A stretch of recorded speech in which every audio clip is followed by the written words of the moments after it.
Welcome to the Meera Gandhi show. We have a really great show for you today. We will speak about compassion and its importance in our daily lives. We will then bring onto the show a millennial who is running for mayor of New York this year in 2017. After the interesting discussion, the amazing Madam Gandhi will share with us her musical performance. And lastly, in our trending segment, we will go on site, do a fashion that is trending, as well as walk down a street where Mrs. Roosevelt walked every day of her life as she lived here in the 1960s and until her death in 1962. All this and compassion are part of today's really superb show. As has become our signature, will you please take 3 seconds to take a deep breath and chant 3 vibrational ohms with us. Om is simply the universal sound that the entire cosmos vibrates to. Deep breath. Om.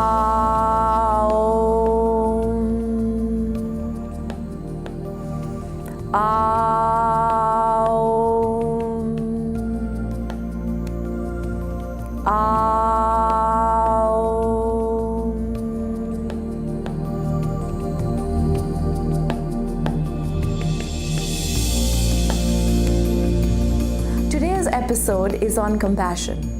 When reflecting on life, it's clear to me that life is about passion and compassion. Without either, we cannot accomplish all that we set out to do. Compassion is defined as the emotional response of sympathy to one or many other human beings. However, in my life experience, life has taught me that compassion must be a constant state of being. When we are constantly in a state of being compassionate, we are in a state of being aware of all those around us, and we are able to respond with thoughtfulness because we are simply okay with another person's emotional needs. In the daily reflections that Satguru Jaggi Vasudev sends out, he reflects yesterday. The human energy system is a microcosm that mirrors the way the entire cosmos is organized. Wow! No wonder we need to be compassionate.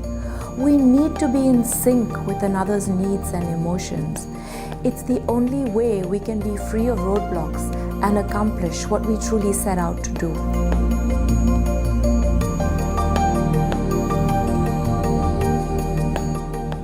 Now on this show on compassion, I would like to offer 3 tips to bring compassion into your life. The first tip: put yourself in someone else's shoes. The minute we start to look at a situation from another person's point of view, we will start to understand why they did or they said something. Seeing a situation from another person's point of view starts to make us feel kinder and more compassionate towards one another.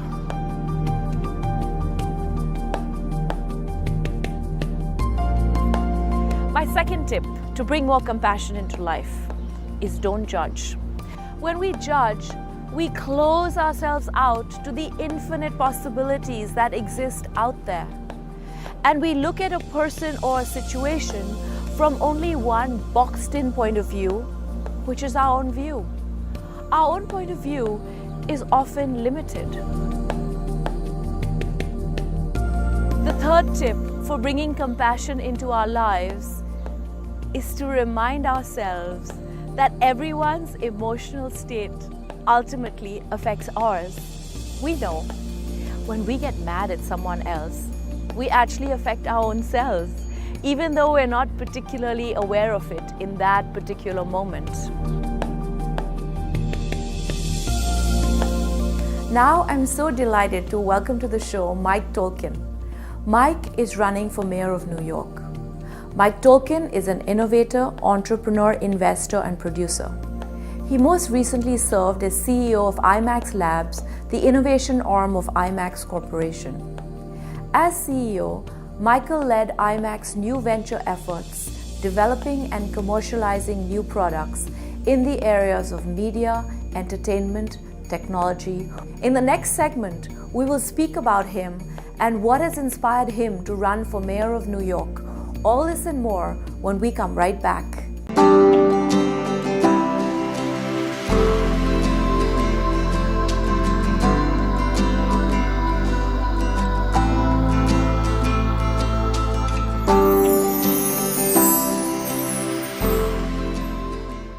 Welcome back and welcome to the Meera Gandhi show.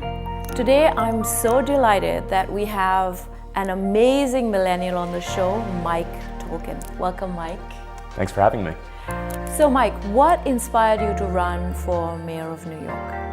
Well, I think coming out of such a polarizing presidential election this past fall, a lot of us are feeling like we need to be more civically engaged. We need to stand up and take action. And as I thought about my role in all of that, particularly against the backdrop of this upcoming mayoral election, I decided to put my thinking cap on and start coming up with solutions. Coming from the private sector as a startup entrepreneur, I solve problems day in and day out. And so I put together a policy platform, and after that decided to jump into the race and actually get those ideas implemented.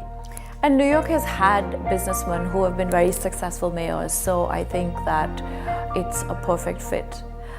Which brings me to my next question. Do you think that there is a role for compassion in leadership? Absolutely. In fact, I think that's probably one of the most glaring omissions from leadership today. We live in a city with such a diverse population, people from all backgrounds, races, ethnicities, religions. And so it's really important, particularly in New York City, that we're governing with the highest level of empathy and compassion and making sure that we're not just taking care of one segment of the population, but actually raising all tides. You know, they say that 90% of what we learn and who we are is formulated in our childhood. What impact do you think your childhood has had on your opinions?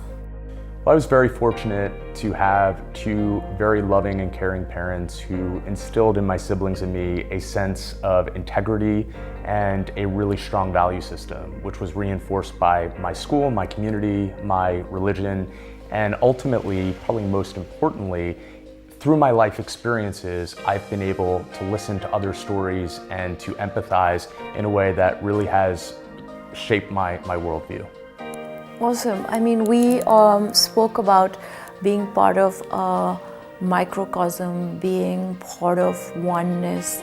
And I know that your platform talks a lot about smart cities and the importance of linking smart cities. Can you tell us a little bit about that? Sure. So one of the initiatives we're proposing as part of our administration is linking cities from around the globe, progressive, like-minded cities, to face our common challenges together, which means collaborating around R&D and infrastructure development, and creating much more meaningful and sustainable platforms more cost-effectively so that everyone benefits. So Mike, how can empathy and compassion increase the living standards of the average New Yorker? Well, I think there are some things we can do immediately to benefit people who are underserved and less fortunate. We need to be reforming our shelter system. We need to be reforming our criminal justice system. But we also need to be changing the culture of government and of our city such that people are thinking through the lens of others, and that starts with education in the K-12 system. We need to teach our children empathy, compassion, collaboration skills, such that they grow up not knowing a world that isn't as compassionate as we know today. One of the reasons why I'm so thrilled to have a millennial like you running for mayor is because I've noticed in my own life that the way millennials approach the 21st century and life today is a little different from our time.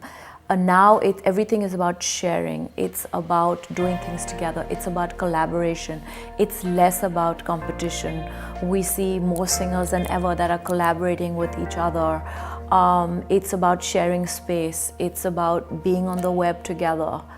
And does this mean your team is going to be an all-young team? Is it a diverse team? Can you talk about what kind of team you want to have in place? Sure. So one of the things that we will be doing is announcing key roles within our administration in advance of the election so that people have the most informed decision when they go into the voting booth. And this is not a generational shift. We are bringing people from all backgrounds, young, old, rich, poor, of all different ethnicities, religions, and political ideologies, to have the most diverse consensus building that we can accomplish in office. That's awesome. And I think that as you bring in a lot of people that are diverse, that understand all points of view, messages of hate, messages of mistrust, messages of fear get eliminated from the picture. How do you think as mayor you can actively do this? Well, I think as you mentioned, it starts with having the right ideology, the right philosophy, and the right team in place that reflects New Yorkers. It should reflect all of our faces. And then I think there's a trickle-down cultural impact where people begin to absorb the values that we are espousing at the most senior leadership level. I want you to talk also a little bit more about your vision for open spaces where people can come together, where they have access for Wi-Fi, where they spend time together and they not only do work but also use open spaces to increase creativity in the city. Can you talk about that? Sure. So we believe that in order to facilitate greater integration of different communities, that there need to be more open public spaces. And so that can take the form of parks, plazas. The former administration, the Bloomberg administration, was very proactive about developing these public spaces, and we anticipate continuing his legacy in that respect. More broadly, I think that access to information and knowledge is a human right. And so providing open access to Wi-Fi and to tools and resources like those that we used to find in the library. We need to upgrade our libraries to modern day public centers where you can access the latest and greatest technology, all sorts of ebooks, and even things like 3D printers so that people can be tinkering and enhancing their creative skills. And one last point is that the economy of the future is largely going to be driven by human creativity, which makes it that much more important that we are investing in and cultivating creative skill sets in our youth. I completely agree. Also, to your point of having more open green spaces, when there are more open green spaces and there's less concrete, it makes the human psyche a little softer, a little more compassionate, a little more generous.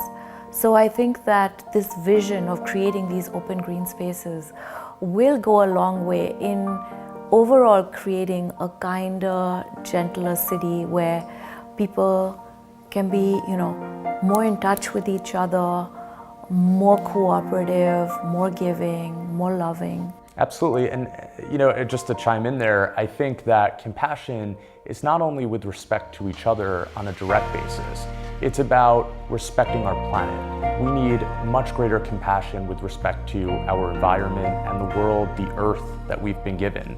And so keeping our air clean and keeping our environment green is of crucial importance to sustaining our society well into the future. That's so awesome, Mike. With you at its helm, the future is bright. And we're so pleased you're running for Mayor of New York. Thank you. Thank you.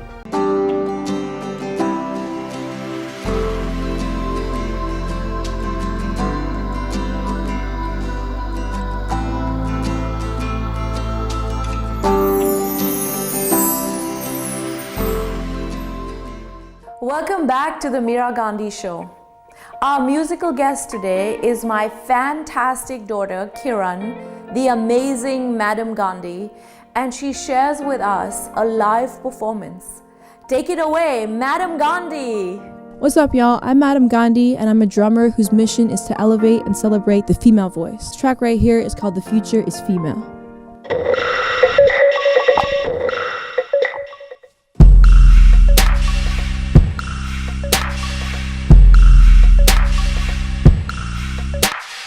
I heard Amy Poehler speak at the White House. Her words hit me hard like a light spoke. Fictitious depictions of girls must die out if we want to live in a world that triumphs. I am just talking about loving with them.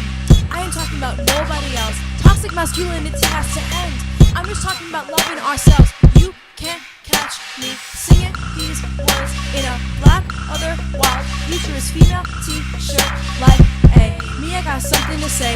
Gender construction just get in the way. I've been playing drums since I was like 8. The future is female, that future is great.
Could girly ever be an insult? All the women I know are once moving culture.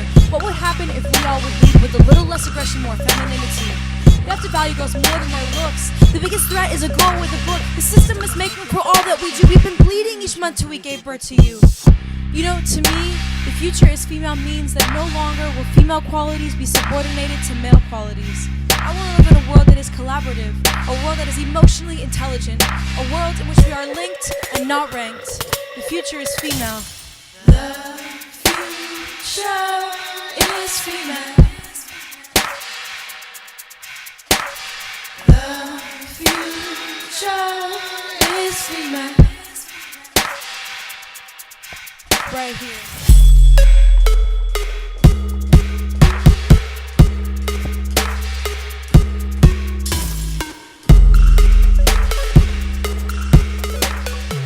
I really believe that a lot of women's reproductive health and rights are at stake today, especially during the current administration. I think that it's the responsibility of those who are artists to make the most honest and genuine art they can make.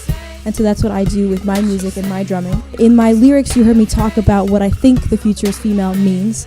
I think it means that we look to the female archetype for inspirations of alternative forms of leadership. How can we be more collaborative, more emotionally intelligent? How do we lead with kindness and healthy negotiation as opposed to brute force, not listening, just pushing something through? I think that's something that could be good for everybody, for men, women, and all genders in between. So when we say the future is female, we're talking about a world in which we value the contributions that women bring to the table and a world in which we elevate and celebrate the female voice. And now we come to our trending segment of the episode. Bandier is the new line of active fashion. This week I have picked it for my trending segment. It was first introduced to me last year by my stylish dance and fitness niece instructor, Jules Bakshi. She wore the amazing pant leggings to one of my classes and I asked immediately, "Who makes these bandiers?" She replied, "Oh, they are so easy to order online." Recently, to my great joy, Bandier opened here on the Upper East Side at 72nd and 3rd Avenue with owner Jennifer Bandier.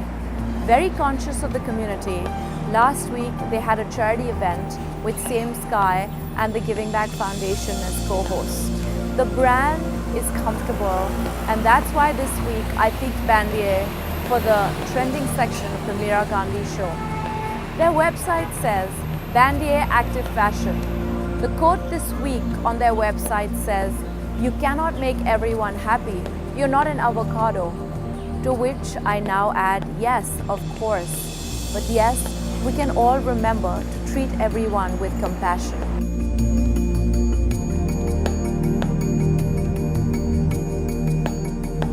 And now it's time to close the Meera Gandhi show. Until next time, I would like to leave you with my own thought, which is, compassion is the cool wind that ignites the fire of passion. Compassion is what gets the true fire of accomplishment glowing. Until next time, Om Shanti, and thank you for watching the Meera Gandhi Show.